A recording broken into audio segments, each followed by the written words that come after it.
My sister asked to stay with me temporarily, but weeks later I realized she had her own plans for my home and my life without me knowing.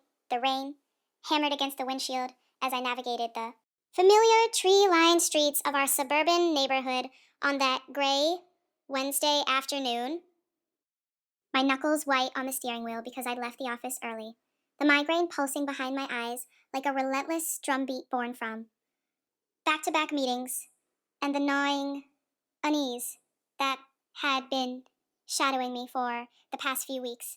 Something I couldn't quite name but felt in the way my Sister Lauren had seamlessly inserted herself into the rhythms of our household since asking to stay temporarily after her breakup left her jobless and adrift, or so she claimed. I'd said yes, without hesitation, remembering how we'd shared a room. As kids, how I'd always been the big sister looking out for her, the one who bailed her out of bad decisions.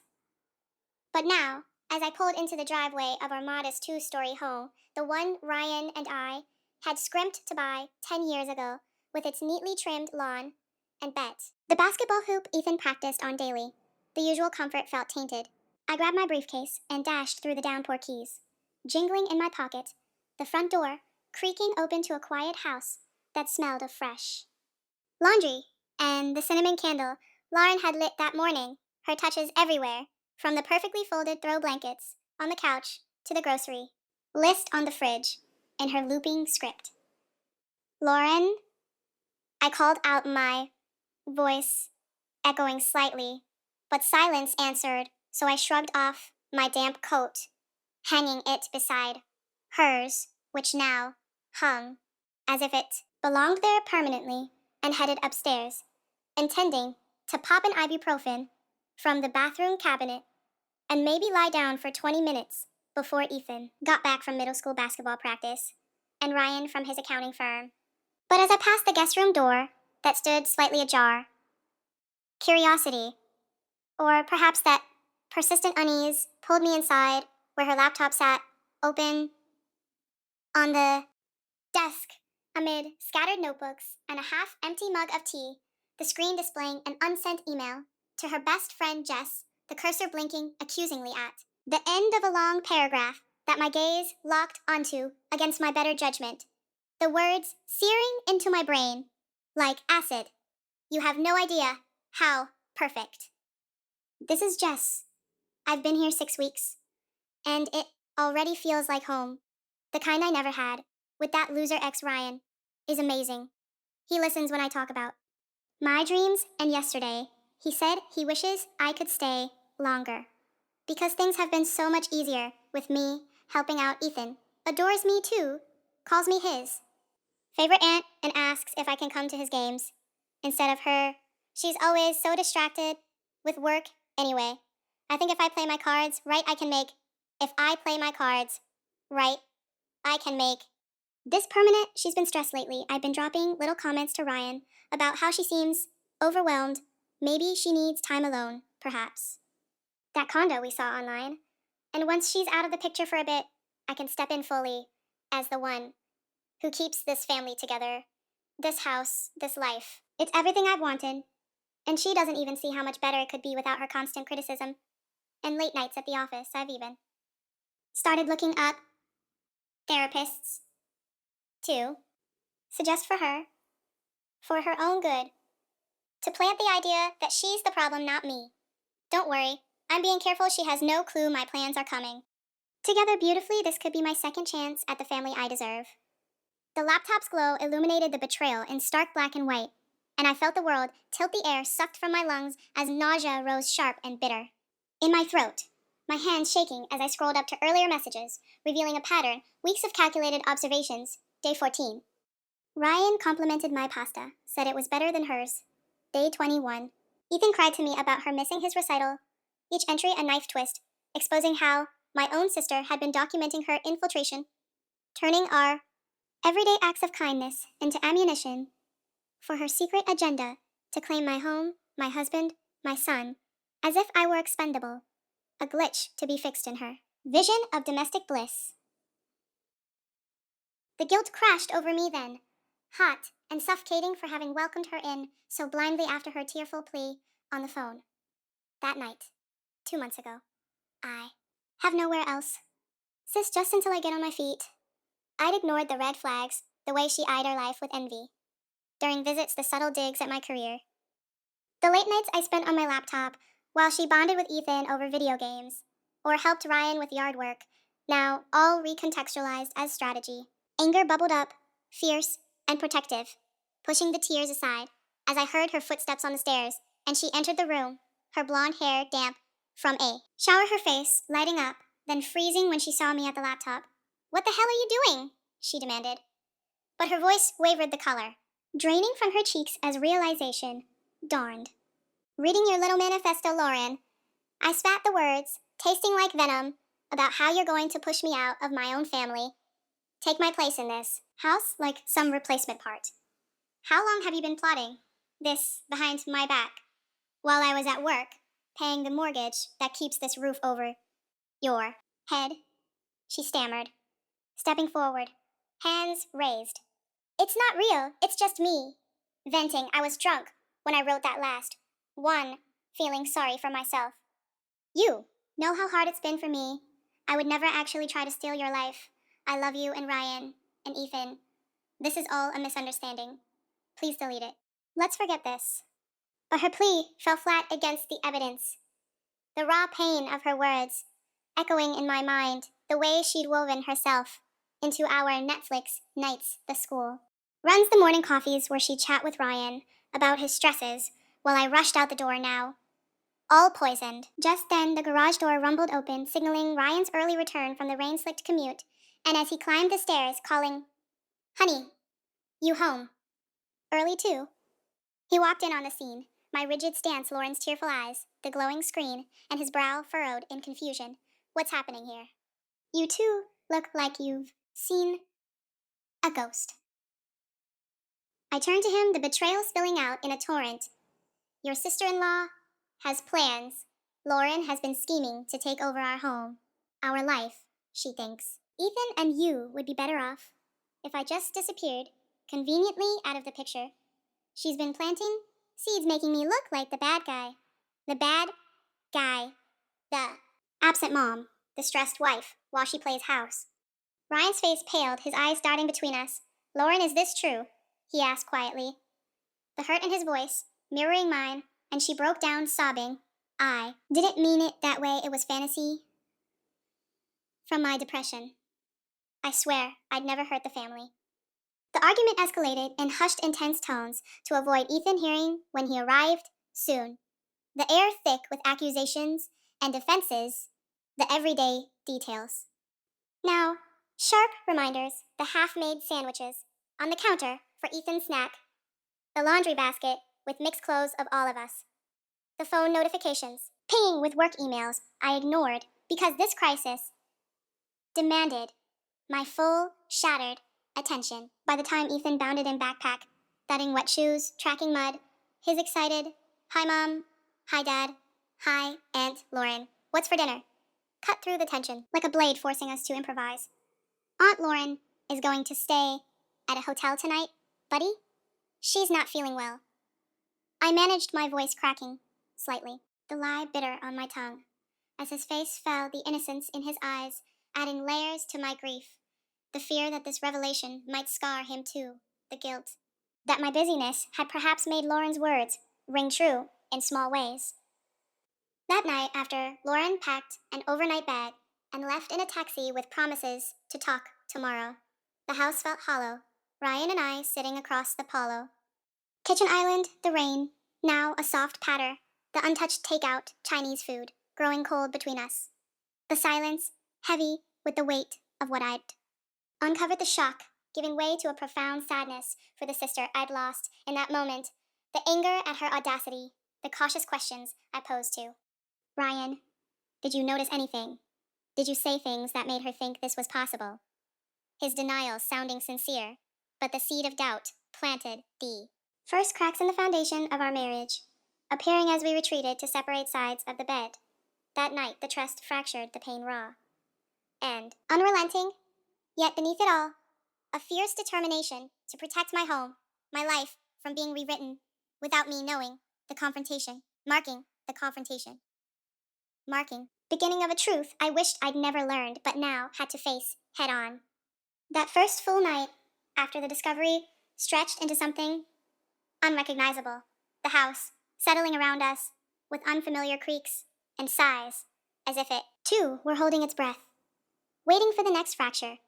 Ryan and I moved through the motions of bedtime routine, like actors in a play we rehearsed too. Many times, Ethan brushing his teeth, while I sat on the edge of his bed, folding his school clothes for tomorrow, pretending the normalcy could shield him from the undercurrent of tension he sensed, but could not name when he asked why Aunt Lauren had left so suddenly. I told him she needed a little space to feel better, just like sometimes he needed quiet. After a loud game, his small face searching mine for reassurance before he nodded and climbed under the nad. Covers the glow from his bedside lamp, catching the worry lines already forming between his brows. Lines I hated seeing there because of secrets adults had let spill into his world after he fell asleep. I lingered in the doorway, watching the rise and fall of his chest, the stuffed bear he still refused to retire. Tucked against his side, the quiet certainty of his breathing, the only steady thing left in my evening. Then I closed his door softly and descended. Stairs each step heavier than the last, the kitchen light harsh overhead, illuminating the cold takeout containers. Still sitting on the island, the chopsticks balanced on their paper lids, like evidence of a meal we never managed to eat.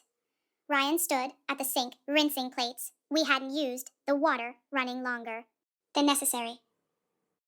His shoulders hunched the way they did when he was trying to solve a problem at work. Only this problem had no spreadsheet, no logical columns. To balance, I leaned against the doorway, arms crossed tight, across my chest, the ache in my sternum spreading like spilled ink. She texted me, he said, without turning off the faucet. Said she's checked into the extended stay off Route 9, promised she'll give us space tomorrow if that's what we need. But she wants to explain, wants us to hear her side. His voice cracked on the last word, and he finally shut off the app. Water. The sudden silence, louder than the rain that had started again, tapping insistently against the window, above the sink. I felt the anger flare, fresh, and hot. Her side. I repeated the words, tasting metallic, as if there's a version of that email where she isn't planning to edge me out of my own marriage, my own son, my own house, like I am some temporary tenant she can wait out. He turned, then drying his hands on a dish towel, the one with the faded sunflower print we bought on our first trip to the farmer's market after Ethan was born, his eyes red-rimmed, not from crying exactly, but from the effort of not crying. I didn't know Em. I swear I didn't see it. I thought she was just helping being family. I liked having her around the house. Felt lighter. Ethan laughed. More, I didn't think it meant anything deeper than that, the admission. Landed like a stone in still water, rippling outward. The guilt I'd been pushing down surging up because part of me had noticed the shift too, the way Ryan came home earlier on the nights. Lauren cooked the way he'd linger in the kitchen talking about nothing, while I answered emails on the couch, the way Ethan's stories about his day now featured Aunt Lauren said, more often than Mom said. I chalked it up to my long hours. The promotion chased the exhaustion that left me too drained to notice how much space I'd left open for someone else to fill. Now that space felt like a wound I'd helped create. Did you ever say anything to her? I asked, my voice low. Careful anything that could have made her think there was a door open, that I wasn't enough. He shook his head slowly. I told her once that things had been hard between us lately, that we were both stressed, trying to keep everything together. I said I appreciated how much she pitched in. I never meant it as an invitation, never meant it as anything but gratitude. But the words hung there, fragile and insufficient, because gratitude in the wrong ears could sound like longing. I moved past him to the coffee maker, out of habit, more than need, flipping the switch, even though It was nearly 10 o'clock, the machine gurgling to. Life, the familiar smell, rising between us. Like a temporary truce, we carried our mugs to the living room, sat on opposite ends of the sectional, the middle. Cushion in unspoken no man's land? The television off for once.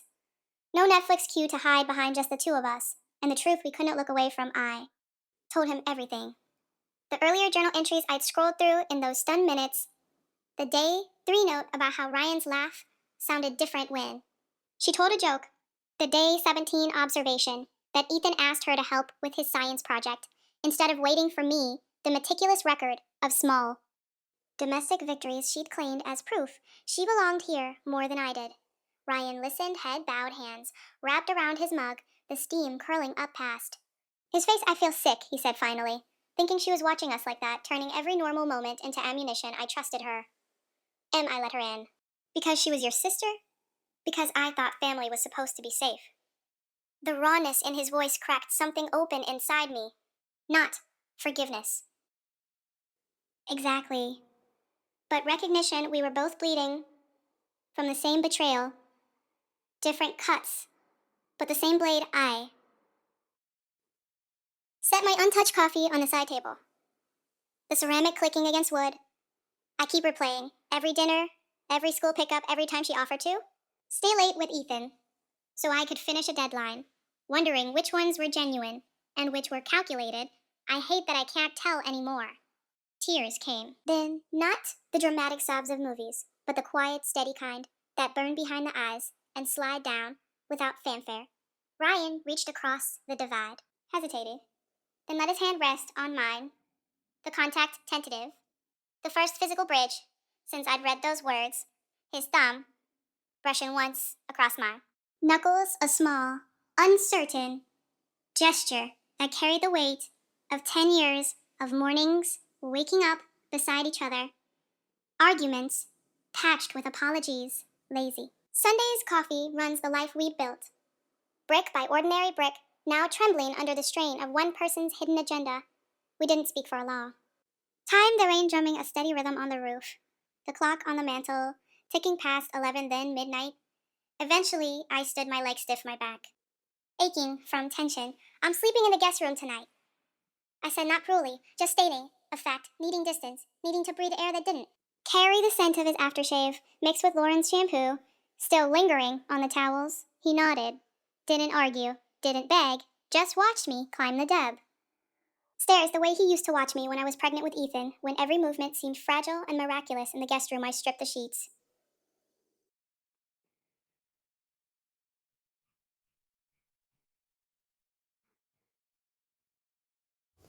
She'd slept and balled them up and shoved them into the hamper, the bare mattress staring back at me, accusatory. I dragged the spare comforter from the closet, wrapped myself in it, lay down on my side, facing the wall, the room still faintly scented with her vanilla body lotion.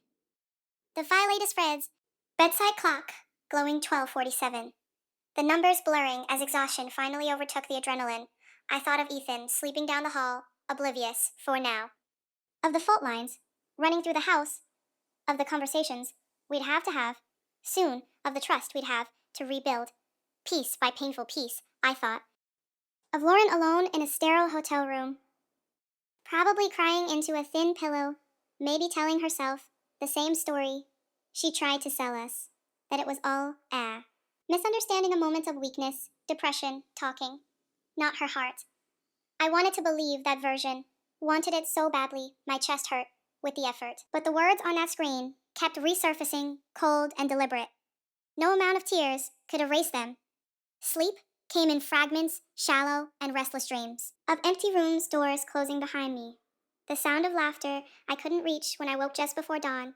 The house still dark. The rain reduced to a drizzle. I lay there listening to the quiet, knowing the confrontation had only begun, that the night had stripped away the first layer of shock, exposing the deeper wound beneath the grief, not just for what Lauren had planned, but for what we might have unknowingly allowed the slow poison of distance and distraction that had let her think she could step into my place without resistance. Dawn light began to gray. The curtains, I pulled the comforter tighter around me, the first full night of truth behind us.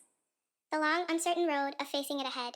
No easy answers, no quick forgiveness, just the raw, honest ache of a family forced to look at itself without flinching, and the fragile determination to decide whether we could still choose each other after seeing what had been hidden in plain sight.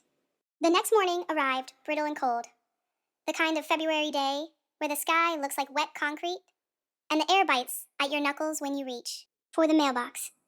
Ethan came downstairs in his basketball hoodie, the hood pulled up over sleep mussed hair, asking if Aunt Lauren was coming back today, too.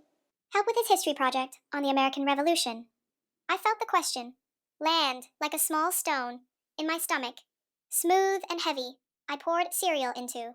His bowl added the exact right amount of milk, the way he likes it. No splash over the edge, and told him she was still at the hotel, sorting some grown up things out, but that we would talk about it later. His spoon paused midair, eyes flicking to my face, searching for the lie. Adults always think kids can't spot. Then he shrugged, said, okay, and went back to scrolling soccer highlights on his phone, the normalcy of the gesture, both a comfort and a knife twist. Because I knew this was the beginning of protecting him from the full weight of what I'd uncovered, the way you shield a candle flame from a draft, so it doesn't gutter out entirely. Ryan had already left for the office earlier than usual, claiming a client call, but I suspected he needed the drive time alone to process the silence that had settled between us after we'd finally gone to bed in separate rooms, the guest room mattress too narrow, too empty, the sheets still carrying a faint trace of Lauren's lotion. No matter how many times I'd aired them out, I texted my boss that I'd be working from home today, migraine. Excuse half true. The pounding behind my eyes, real enough then. I sat at the kitchen table, laptop open, but untouched, staring at the family calendar. On the bowl, fridge color-coded squares for Ethan's practices, my late meetings, Ryan's tax season crunch, now all blurred by the single red flag I'd stuck mentally over the next 2 weeks, the one Lauren had occupied. I needed to redraw those boundaries before the routine swallowed the truth. Whole before Ethan started asking why his favorite aunt had vanished and why his parents spoke in clipped sentences over breakfast. I called my best friend, Mara, first thing after dropping Ethan at school. The car still warm. When I pulled into the empty garage and hit her number, she picked up on the second ring, her voice bright, then instantly softening when she heard the thickness in mine. And what's wrong? You sound like you haven't slept in a decade, I told her. Everything, the email, the journal entries, the confrontation, the hotel exodus, the way Ryan and I had barely touched since the words came out, halting at first, then rushing like water over a broken dam. She listened without interrupting the way only Mara can. The quiet hum of her presence on the line, steadying me. When I finished, there was a long pause. Then she said, Jesus, that's not just betrayal, that's rewriting your life with you. Still in it, I'm so sorry. Sweetheart, do you want me to come over tonight? Bring wine and a baseball bat, metaphorically speaking. I laughed a small cracked sound, the first real one. Since yesterday, not yet. I need to figure out how to keep Ethan from feeling this earthquake. I need to talk to Lauren, set some rules before she thinks she can waltz back in with apologies and tears and act like none of it happened. Mara agreed. Promised to check in later. Sent a string of heart emojis and a tear. End tear. Photo of her cat looking judgmental, which somehow made me breathe easier. I spent the morning cleaning obsessively, wiping down counters, scrubbing the fridge, shelves, anything to keep my hands busy, while my mind circled the same questions. How much had Ryan really noticed? How much had I let slide in the name of being the strong one, the provider, the one who never asked for help because asking felt like weakness now? Weakness stared back at me from every reflection. Lauren arrived at 3:30, exactly as we'd agreed via terse texts. She rang the bell instead of using the key I'd given her months ago, a small but deliberate gesture. I appreciated. I opened the door. She stood on the porch, in her navy coat, cheeks flushed from the cold, eyes puffy, from crying or lack of sleep. Maybe both. She didn't try to hug me, just waited until I stepped aside. Can we sit in the living room? She asked, voice small. I nodded, led her to the couch, but took the armchair across from her The coffee table between us. A necessary continent of space. I didn't offer tea or water, didn't soften the edges. This wasn't a social call. She clasped her hands in her lap, knuckles white. I'm so sorry, Emily. I've spent the call. Last 24 hours replaying every word I wrote, hating myself for writing them. It came from the ugliest part of me. The part that's jealous and scared. And lonely. I never meant to act on any of it. It was fantasy, a way to feel less powerless after Mark left me broke and humiliated. I let her words settle. Felt the pull of old habit, the instinct to comfort my little sister the way I had when she skinned her knee at 7, or when our parents fought and she crawled into my bed at night. But I held back. You didn't just write them, Lauren. You lived them for weeks. You documented every compliment Ryan gave you. Every time Ethan chose you over me, you turned our family into data points for your takeover plan. You even researched therapists to help me, implying I was the broken one. How am I supposed to believe this was all just words on a screen when you were actively shaping the narrative in real time? She flinched eyes, filling. I know how it looks. I know it's unforgivable. I was spiraling. I felt invisible in my own life. And yours seemed so solid, so complete. I started pretending I could slip into it the way you slip into a warm coat on a cold day. It was wrong. Selfish, disgusting. I hate that I hurt you. I hate that I hurt Ryan and Ethan, most of all. Tears slid down her face. She didn't wipe them away, just let them fall. The rawness of it, almost convincing, almost enough to crack my resolve. But the memory of those journal entries held firm, cold, and clinical no tears. Their only calculation. Here's what's going to happen, I said, voice steady, even though my pulse hammered in my throat. You're not coming back to stay here, not even for a night. You can visit Ethan if he wants to see you, but only with me or Ryan present. No more one-on-one time, no more school pickups, no more cooking dinner while I'm at work, no more access to our calendar, our routines, our home. You want to rebuild? Trust. You start from outside the walls you have been trying to scale you. Get your own place, your own life. And you prove with actions, not apologies, that you are not here to replace anyone. She nodded quickly, too quickly. Maybe. Relief, maybe defeat. I understand. I'll find an apartment this week. I've already looked at a few. I'll send you the listings. If you want to see, I'll pay for. Therapy start next month. I want to fix this M. I want to be your sister again. Not this person I became. I studied her face, searching for the lie, the next layer of manipulation. But all I saw was exhaustion, shame, a flicker of genuine grief. Maybe it was real, maybe it wasn't. Trust had to be earned now, not given. Ethan doesn't know the details. I told her, and he won't, not until he's older. If ever right now, he just knows you're staying somewhere else. For a while. He's confused, he misses you, but he's also picking up on the tension here, so when you see him, you keep it light. You don't unload. You don't make him choose sides. You be the aunt. He remembers, not the one who wrote those things. She agreed, whispered, thank you, reached out as if to touch my hand, then pulled back, remembering the boundary. The gesture hung there, awkward, unfinished, when she left 20 minutes later. The house felt quieter, not emptier exactly, but less crowded, less invaded. I stood in the foyer, listening to her car pull away, the engine fading down the bay street. Then I went upstairs to Ethan's room, sat on his bed among the posters and dirty socks, and let myself cry properly for the first time since the O. Discovery, not loud, sobs, but the kind that shake your shoulders silently. The grief for the sister. I thought I had the fear that protecting my son might mean cutting her out for good. The guilt that my own absences had left room for her to slip in, the cautious hope that boundaries could become bridges again. Someday, if everyone did the work, when Ryan came home that evening, I told him about the conversation, the rules I'd laid down.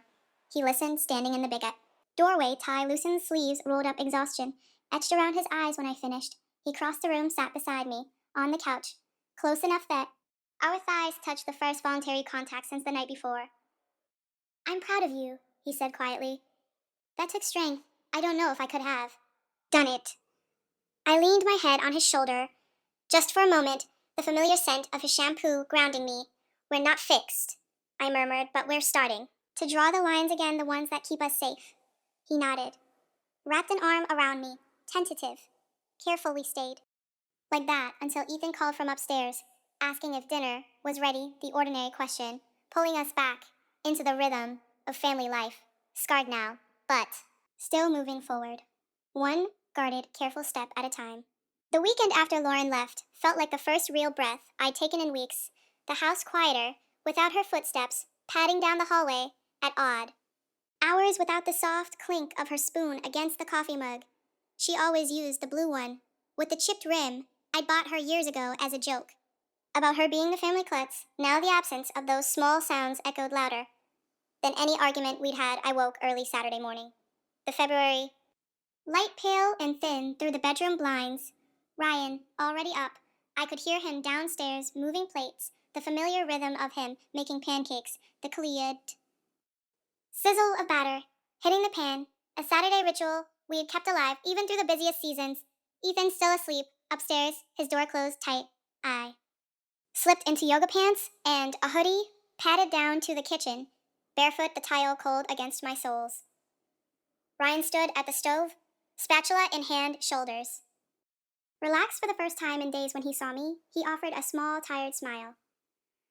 I figured we could use something normal today, he said, flipping a pancake. That landed perfectly golden, no meetings, no crisis calls. Just us. And too much maple syrup. I nodded, poured orange juice into Ethan's favorite glass.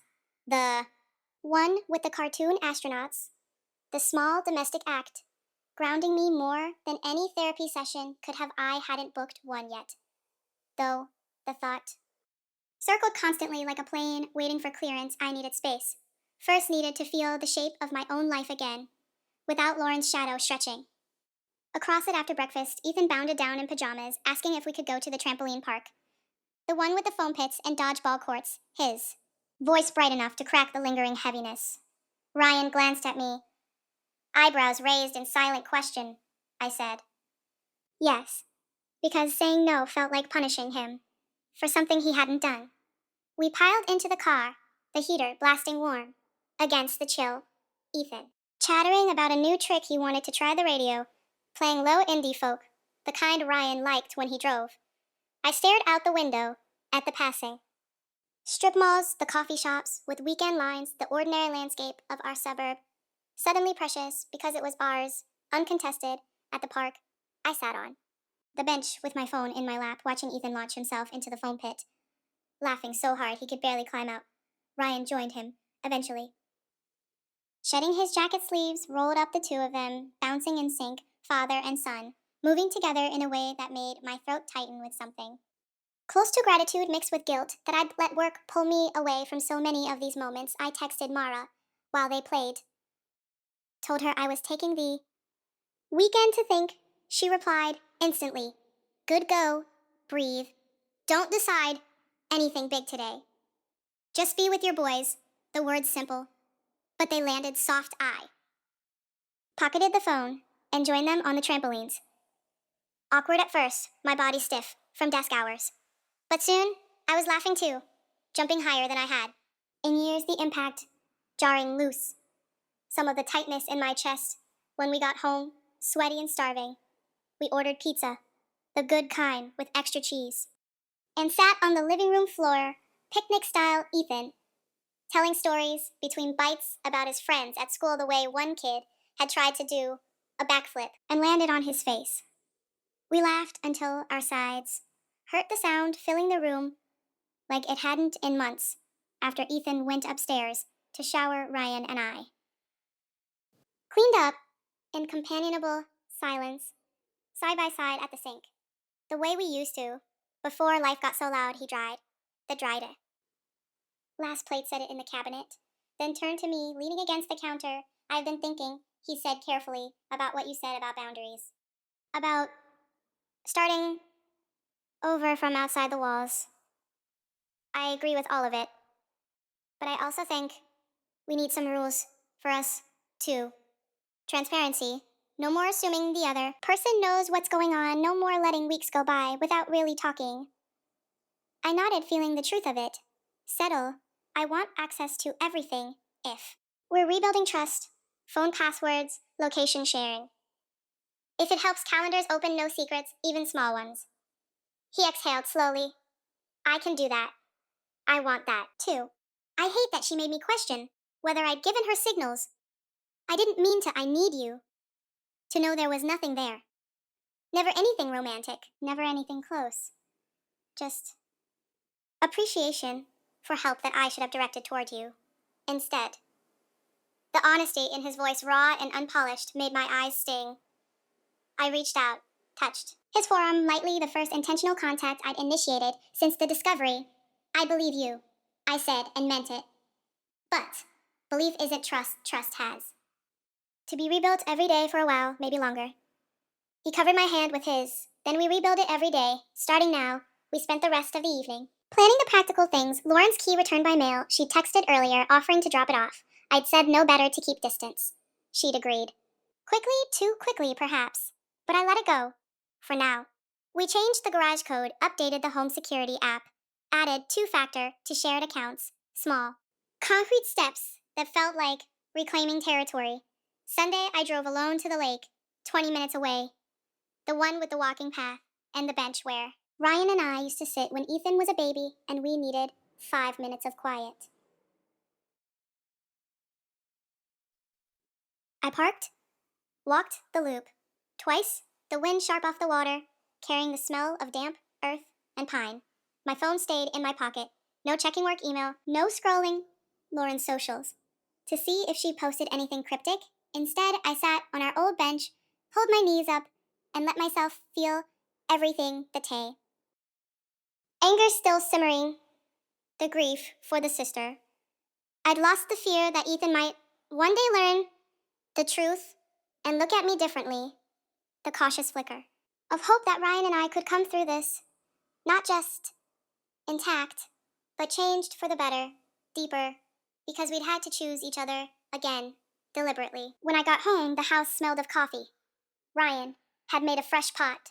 Ethan sprawled on the couch with a book for once. No screens, I poured myself a mug. Sat beside Ryan at the island. We talked quietly about therapy. Not couples yet.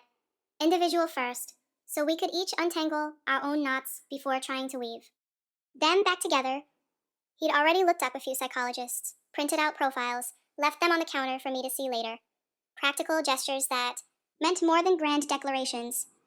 As the afternoon faded into early dusk, I felt the weekend's small repairs settle into place, not a full mend, but a beginning the boundaries, firmer the air between us, clearer the decision made without fanfare, that we would keep choosing this life together, even when it hurt, even when the path forward stayed shadowed for a while longer.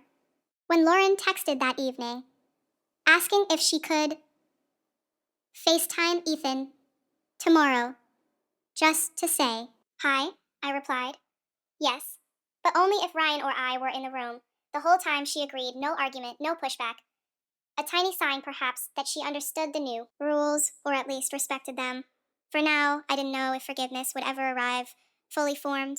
Probably not, but space had given me something else. Clarity, the knowledge that my home, my marriage, my son weren't up for negotiation anymore. And that quiet certainty carried me into Monday morning. When the alarm went off at 6, and for the first time in weeks, I didn't dread the day ahead quite as much. Monday blurred into the rest of the week with the kind of mechanical momentum that keeps a household running, even when the people inside are still picking glass out of their feet. I went back to the office Tuesday morning, the first time since the discovery.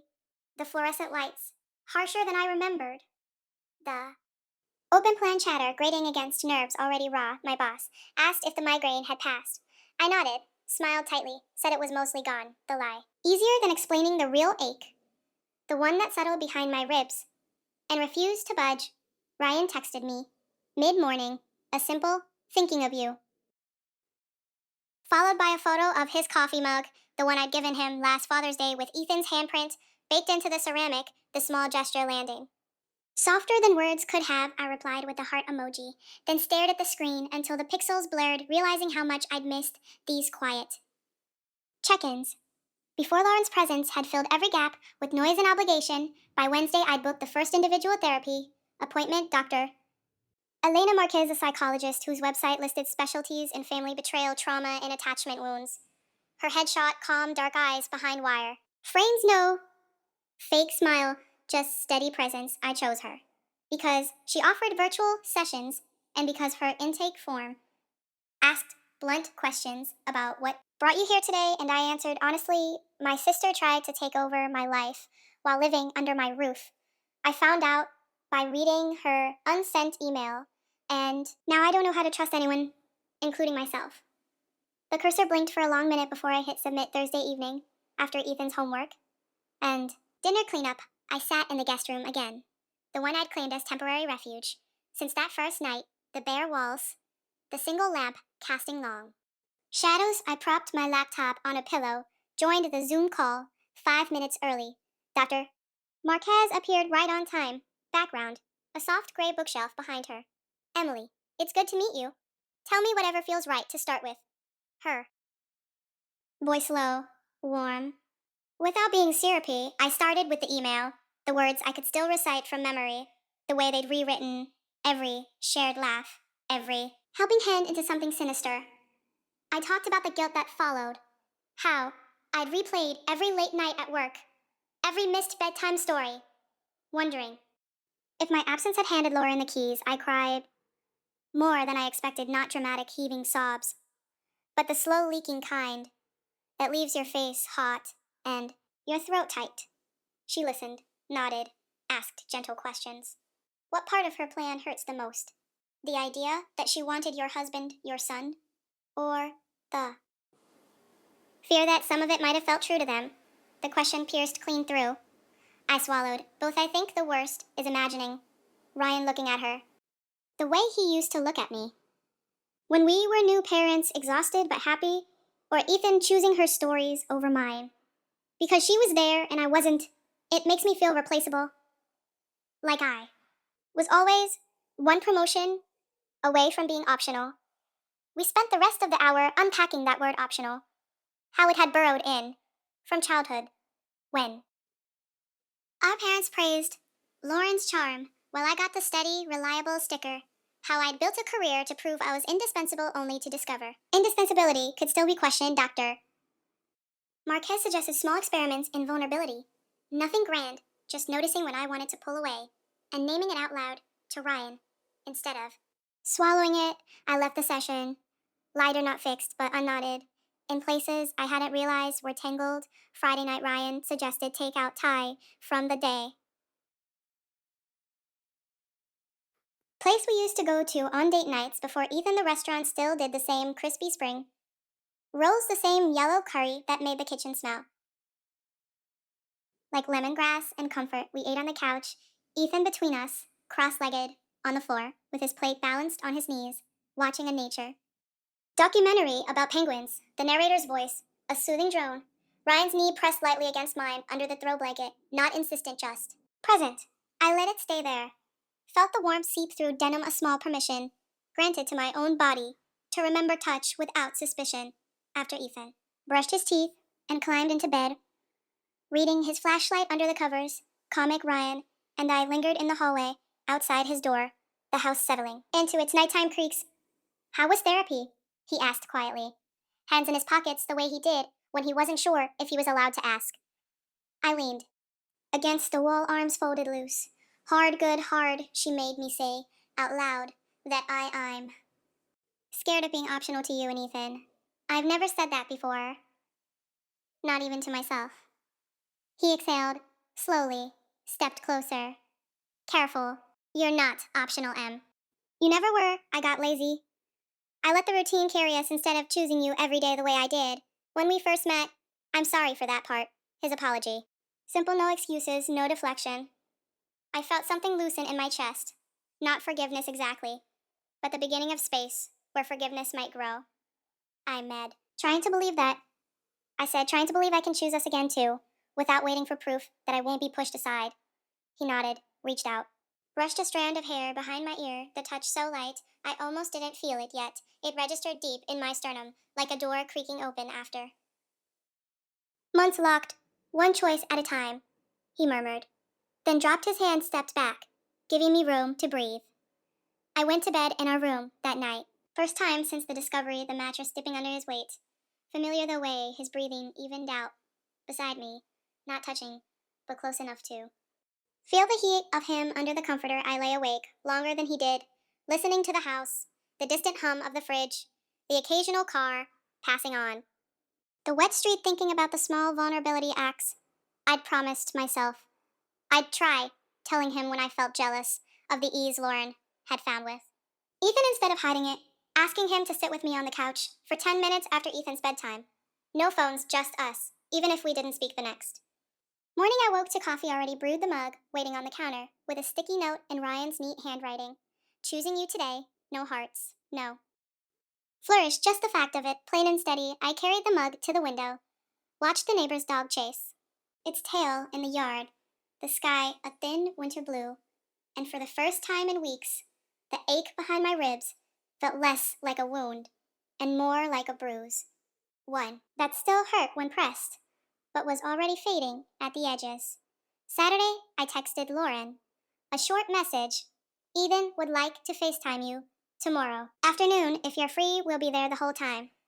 She replied almost immediately. Thank you, I'll be ready whenever works for you. No pleading, no. Extra emojis, just compliance. The restraint a small proof, perhaps, that the boundaries were holding when Sunday came. We set up the iPad in the living room. Ethan, excited, nervous, bouncing his knee, until Ryan gently stilled it with a hand on his shoulder. Lauren's face appeared on the screen, her hair pulled back. No makeup, eyes bright with careful hope. She waved, said, "Hi, buddy," told him. She missed his goofy jokes. He talked about his science fair project. The baking soda volcano he'd rebuilt twice because the first one fizzed too fast. She listened, nodded, asked real questions, not performative ones. I watched from the armchair, Ryan beside me, our shoulders brushing every time Ethan laughed. The call lasted 23 minutes. When it ended, Ethan hugged the iPad, said, "Tell Aunt Lauren I said bye again." Then ran upstairs to grab his basketball. Ryan turned to me. "That went okay," he said quietly, "better than I expected." I nodded. "Yeah, she kept it light, didn't push, didn't cry, didn't make him feel like he had to fix anything." We sat in the quiet that followed the iPad screen. Gone. Dark. The room suddenly, too. Still, I reached for his hand, laced our fingers together. The contacts deliberate. The first time I'd initiated anything beyond a brush of shoulders. Since everything shattered, he squeezed back once gently. We didn't speak for a long minute, just held on the small act, carrying more weight than any conversation. Could the tentative contact a bridge rebuilt plank by plank in the ordinary light of war? Sunday afternoon, the slow trust inching forward, not rushing, not perfect, but real enough to keep walking toward. The first joint session arrived on a Tuesday evening in early March, the waiting room virtual, but no less sterile doctor. Marques's Zoom background, still that same soft gray bookshelf, now familiar, enough to feel almost comforting. Ryan and I sat side by side on the living room. Couch laptops open on the coffee table, Ethan already in bed.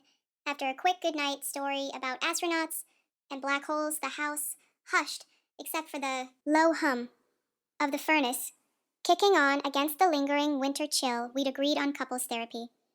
Only after 3 individual sessions, each mine focused on the shame of feeling replaceable, his on the guilt of not seeing the encroachment sooner. We'd practice the small vulnerabilities, naming when one of us felt distant, asking for a 5-minute check-in before bed instead of retreating to phones or separate rooms. Tonight felt different, heavier the screen. Our faces in cool blue light. Doctor, Marquez greeted us by name, asked how the week had been. Ryan spoke first. Voice steady but quieter than usual. We've been trying the transparency things. Sharing locations, calendar notes, even passwords. It feels mechanical sometimes, but necessary. I catch myself wanting to hide the little frustrations, the way I used to bottle them up because Emily was already stressed. Now I say them out loud even when they're small. Like I'm annoyed the dishwasher wasn't loaded. Right, it sounds stupid, but saying it stops it from growing. I nodded, felt the echo of his words in my own chest.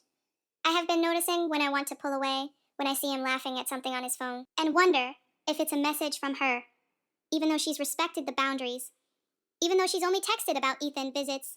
I name it to him. Now say, I'm feeling insecure right now. Can we talk for a minute instead of letting it fester? He's been good about stopping whatever he's doing, sitting with me, until the feeling passes. Doctor? Marquez listened, head tilted slightly. That's significant progress, naming the feeling in real time. Instead of letting it build in silence, what happens when you do that? Emily does the insecurity shrink or change shape. I thought for a moment, fingers twisting the edge of the throw blanket across my lap. It doesn't disappear, but it loses some power when I say it out loud. It becomes a fact we can look at together, instead of a secret fear I carry alone sometimes. He'll put his arm around me, or just hold my hand, and say, I'm here, I'm not going anywhere, and I believe him more each time. Ryan shifted beside me,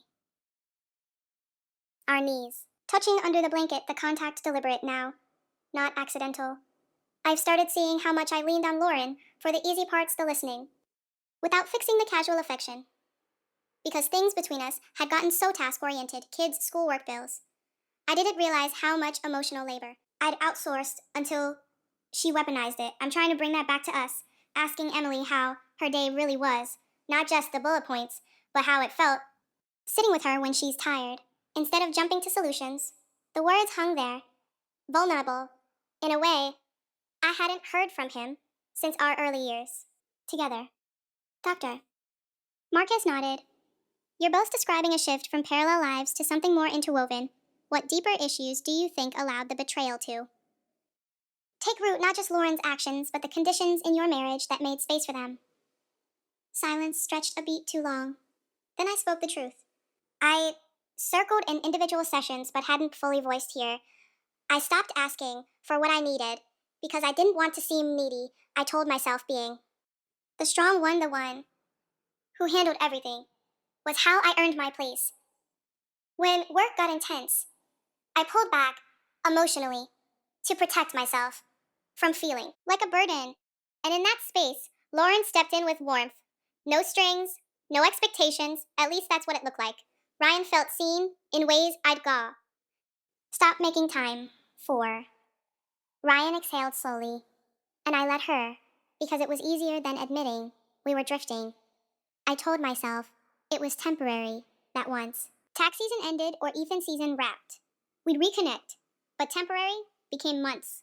I stopped reaching for Emily first, stopped noticing when she needed May too, because I was getting that affirmation elsewhere, just not in the way Lauren twisted it into something more. I hate that I was blind to it. Doctor. Marquez let the confession settle, then asked if you could name one thing each of you needs from the other right now to feel safe moving forward. What? Would it be? Ryan answered. First, consistency. I need to know that when things get hard again, we turn toward each other. Not a way that we keep choosing the small, daily repairs, even when we're exhausted. I swallowed the lump in my throat. I need reassurance that I'm not optional, that you see me not just as the mother, the provider, the schedule keeper, but as the woman you chose, the one you still want to touch, to laugh with, to build something new with. The words felt exposed, raw, but saying them in front of him, with a witness, made them less terrifying. Doctor. Marquez smiled faintly, the first time I'd seen it soften. Those are clear, concrete needs. Can you each offer one small action this week that would meet the other's request? Ryan thought for a moment. Every evening after Ethan's asleep, I'll ask Emily to sit with me for 10 minutes. No phones, just us. I'll start. By telling her one thing I noticed about her that day, something specific, not generic. I felt warmth bloom under my ribs, unexpected, and welcome I'll reach. For him. First, sometimes a hand on his back when we're cooking, or leaning into him on the couch instead of staying on my side. I'll let myself be held. Without waiting for permission, the session ended soon after. Homework assigned, check ins promised Dr. Tur. Marquez reminded us progress wasn't linear, that setbacks would come, but the willingness to name them was the foundation when the screen went dark. We sat in. The quiet glow of the closed laptops, neither of us moving right away. Ryan turned to me, eyes searching. That was hard, he said softly. But good hard. I nodded, reached for his hand, this time without hesitation, our fingers threading together naturally, the way they used to before life layered so much between us. Yeah. It was. I didn't expect to feel lighter. After saying those things out loud, he lifted our joined hands, pressed a kiss to my knuckles, brief, tender, the gesture carrying 10 years of shared. Morning's arguments, make up sex, quiet apologies, the life we'd almost let slip. I still love you and more than I've said lately. I'm sorry it took this to remind me how much tears pricked my eyes. Not grief this time, but release. I love you too, I'm scared. We'll forget again, but I want to keep remembering. Every day. He pulled me closer, arms wrapping around me fully.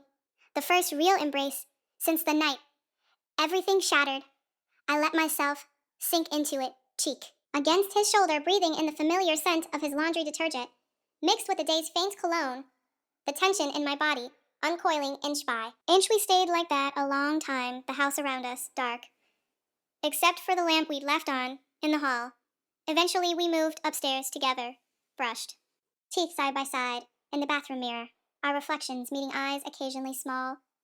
Smiles exchanged like secret handshakes in the bedroom. He pulled back the covers on my side first, the gesture ordinary yet profound. I slid in. He followed close behind, not crowding, but near enough that when he reached across to turn off the lamp, his arm brushed mine. Lingering, we lay facing each other in the dark, the space between us shrinking until foreheads touched breaths, mingling. Thank you for staying, I whispered, for doing this work. With me. His hand found mine, under the sheet, squeezed. Once, thank you for letting me back in, for believing we could still be worth it. Sleep came easier. That night, not dreamless, but quieter. The old fears still there, but smaller, less insistent. In the morning, we woke to Ethan's voice, calling from downstairs. Breakfast, I'm starving, the ordinary demand, pulling us into the day. Ryan kissed my temple before rolling out of bed. I'll start the coffee, you take the first shower.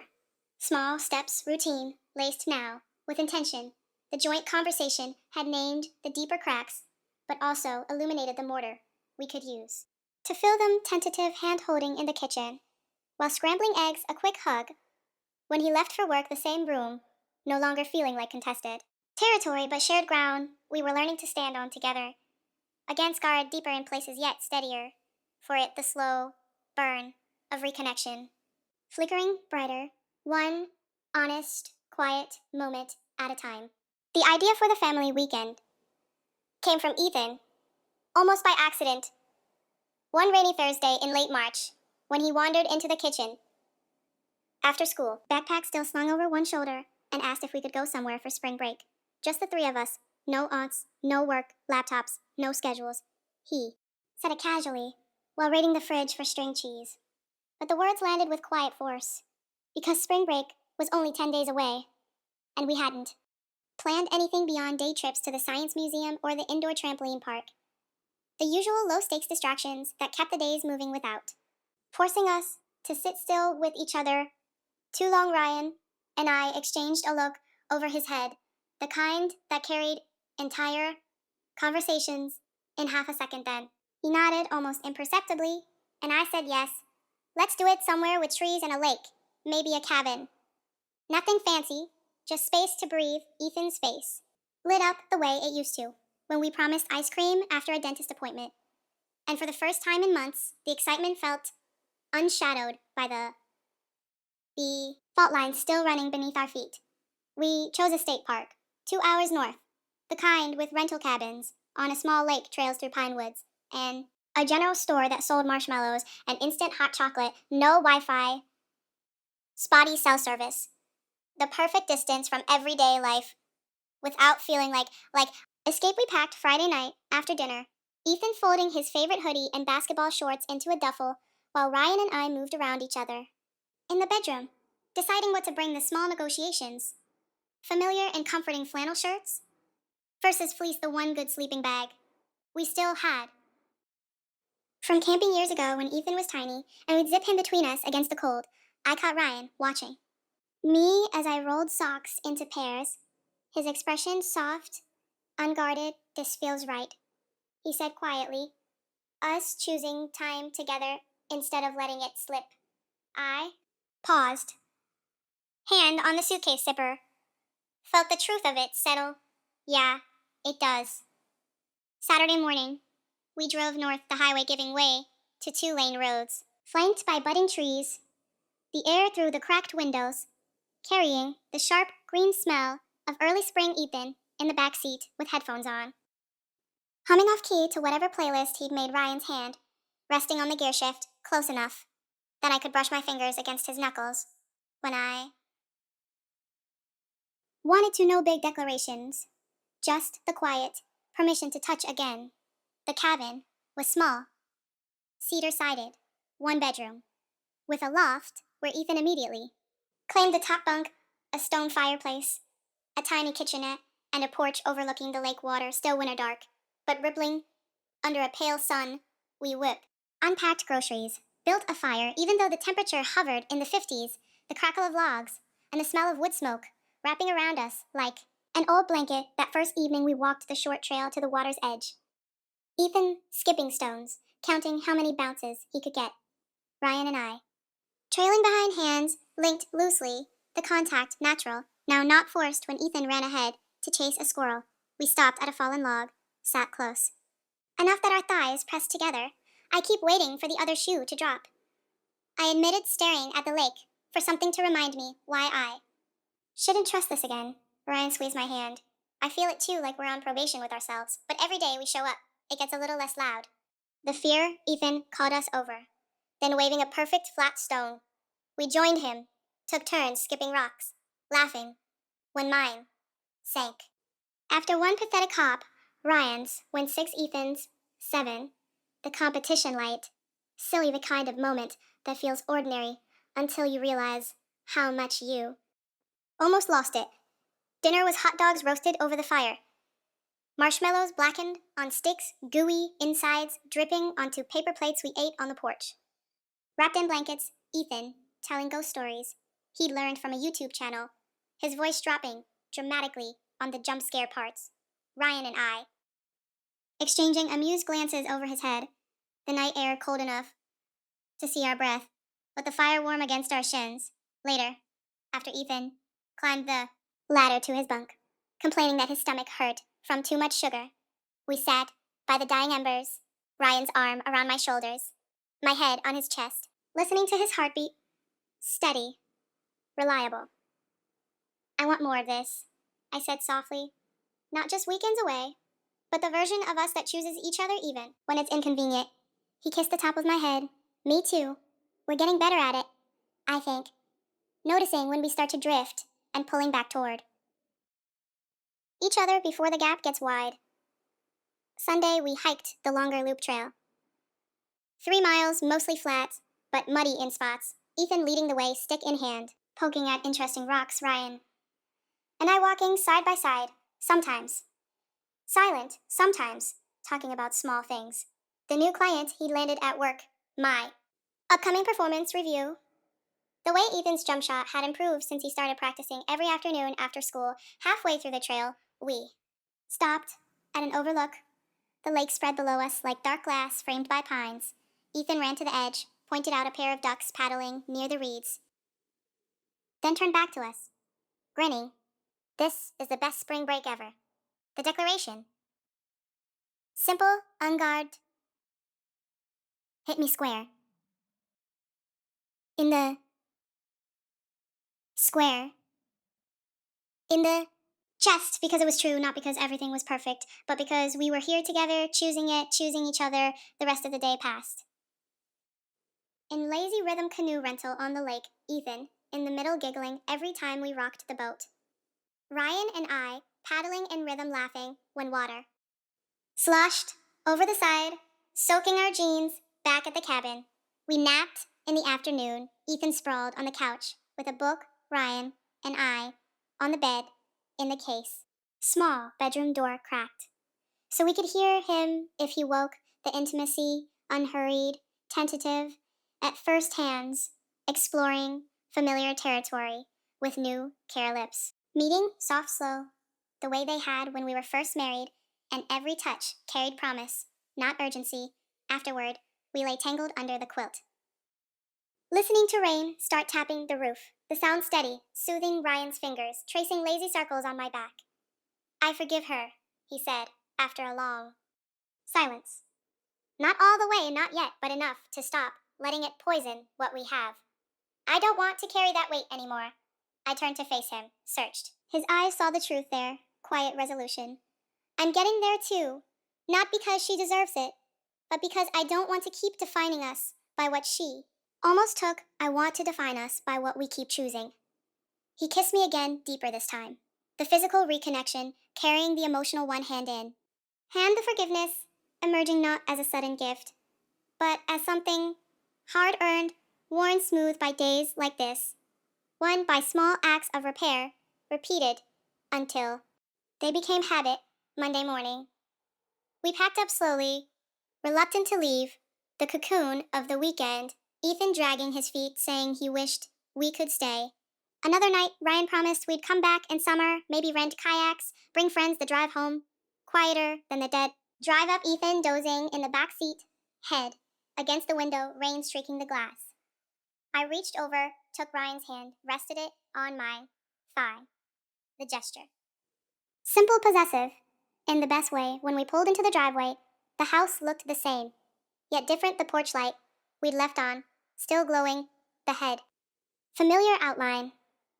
Comforting. Instead of confining, we unloaded bags, Ethan running inside to claim first shower, Ryan and I standing in the garage for a moment, bags at our feet. Thank you, I said, for making this happen, for showing up. He pulled me close, forehead to forehead. Thank you for letting me, for trusting. Enough to try again. The embrace lingered, rain drumming on the roof above us. The weekend's healing settling into our bones, not erasing the scars, but layering new strength over them. A family trip that tested every fragile repair and found them holding, not perfectly but well enough to carry us forward into whatever came next. The quiet hope, no longer tentative, but rooted deeper for having been tested in the ordinary magic of trees, lake firelight, and the stubborn daily choice to stay. 1 year later, the calendar on the fridge still held its color-coded squares, though the shades had shifted slightly softer, blues and greens replacing the git stark reds of last February's chaos. The mortgage payment still due on the first, the basketball schedule, still pinned with magnets, shaped like tiny sneakers. Ethan now taller, his voice cracking occasionally, in ways that made him blush, and duck his head, the house itself unchanged in its bones. The same creak on. The third stair, the same slant of afternoon light through the kitchen window. Yet everything felt subtly reoriented, as if the foundation had been lifted, inspected, repaired, and lowered back down with new mortar between the bricks. I stood at the island on a quiet Saturday morning in late February, the same. Gray light filtering in that had once felt like accusation, now merely weather.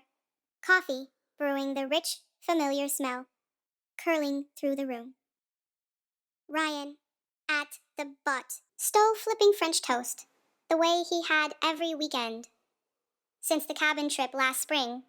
His movements, sure, unhurried. Ethan, still asleep upstairs, probably, scrolling on his phone under the covers, pretending he wasn't awake. Yet I watched Ryan's back, the line of his shoulders, the faint gray threading through his hair at the temples more noticeable now, and felt a swell of something steady.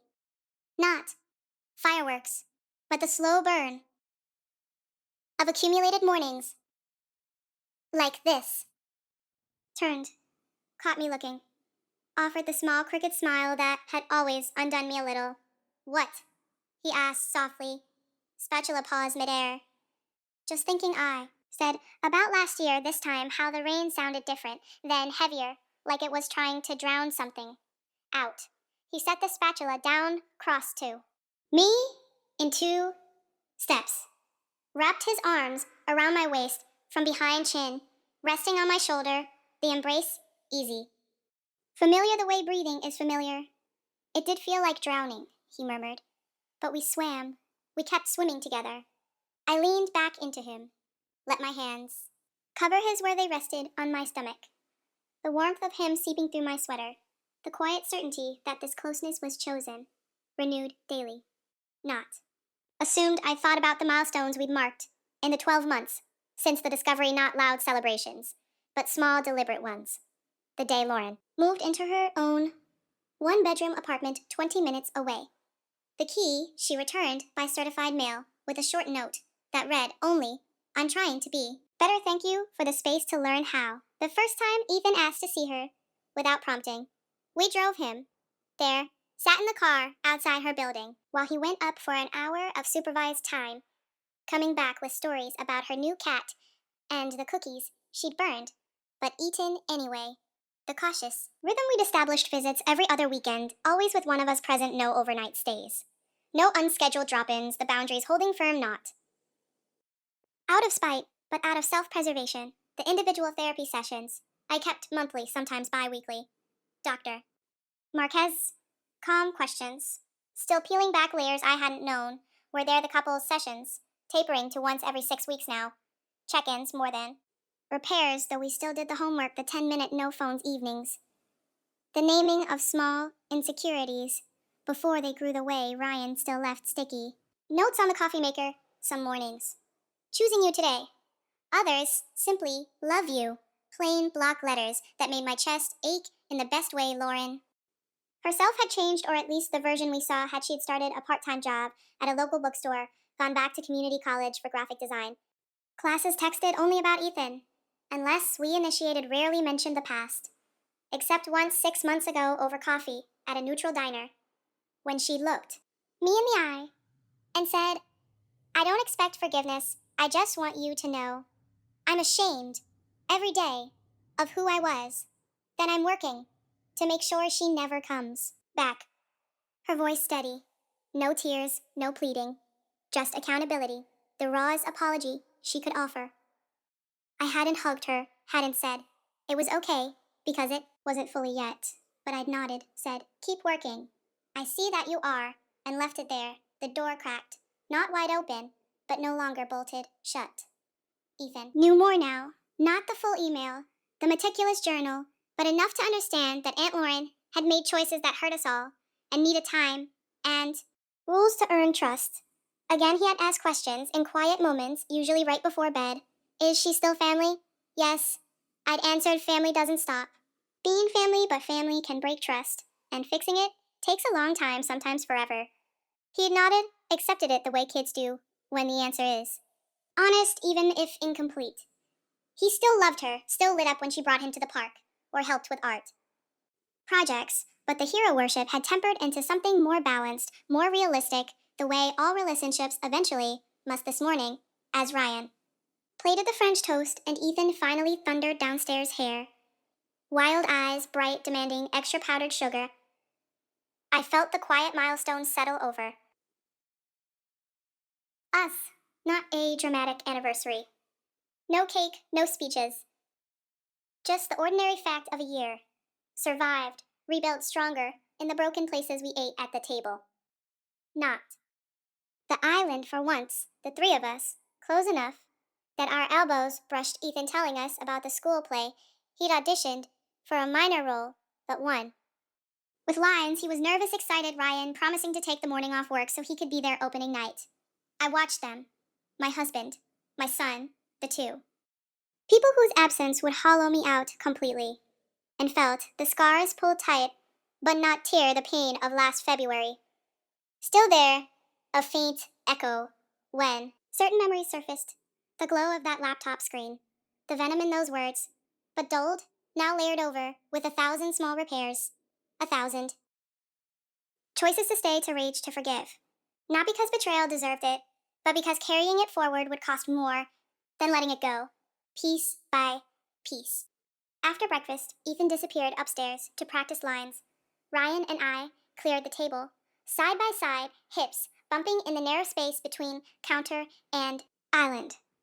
The domestic dance we'd relearned with intention. When the dishes were done, he turned to me, dried hands on a towel, then cupped my face, gently thumbs. Brushing my cheekbones, we made it through a whole year, he said, voice low. Not just survived, we got better.